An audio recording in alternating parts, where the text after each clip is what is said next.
ஜெயலலிதா மரணத்தில் தனிப்பட்ட முறையில் தனக்கும் சந்தேகம் இருப்பதாக சென்னை உயர்நீதிமன்ற நீதிபதி வைத்தியநாதன் தெரிவித்திருக்கிறார். ஏன் கோட்டாட்சியர் விசாரிக்கவில்லை என கேள்வி எழுப்புவதுடன் தேவைப்பட்டால் உடலை தோண்டி எடுக்கவும் உத்தரவிட்டிருப்பேன் எனவும் நீதிபதி தெரிவித்தார்.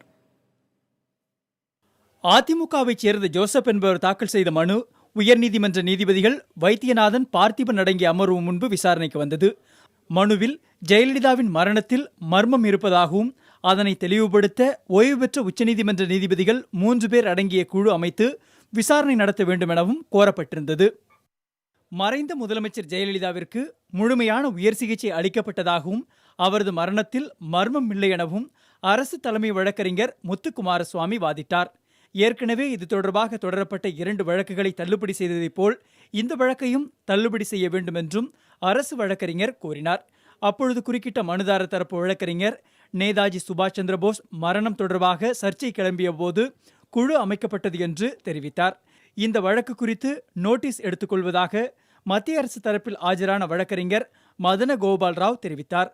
அப்பொழுது குறுக்கிட்ட நீதிபதி வைத்தியநாதன், தான் நீதிபதி என்பதனை தாண்டி ஊடகங்களில் வரும் செய்திகளின் அடிப்படையில் தனிப்பட்ட முறையில் தமக்கே ஜெயலலிதாவின் மரணத்தில் சந்தேகம் இருப்பதாக கூறினார்.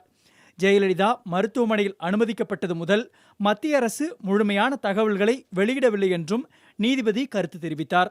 ஜெயலலிதாவின் மரணம் தொடர்பாக வேறு ஏதேனும் வழக்கு விசாரணைக்கு வந்திருந்தால் கோட்டாட்சியர் விசாரணை ஏன் நடத்தவில்லை என கேள்வி எழுப்புவது மட்டுமல்லாமல் தேவைப்பட்டால் அவரது உடலை தோண்டி எடுத்து பரிசோதிக்கவும் உத்தரவிடுவேன் என நீதிபதி வைத்தியநாதன் தெரிவித்தார்.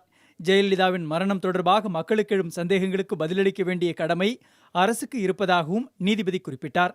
மத்திய அரசு வழக்கறிஞர் மதனகோபால ராவ் பதிலளிக்க கால அவகாசம் கோரியதை அடுத்து மத்திய மாநில அரசுகள் மற்றும் அப்போலோ மருத்துவமனை தலைவர் ஆகியோர் பதிலளிக்க வேண்டும் என கூறி விசாரணையை ஜனவரி 9ஆம் தேதிக்கு நீதிபதிகள் ஒத்திவைத்தனர்.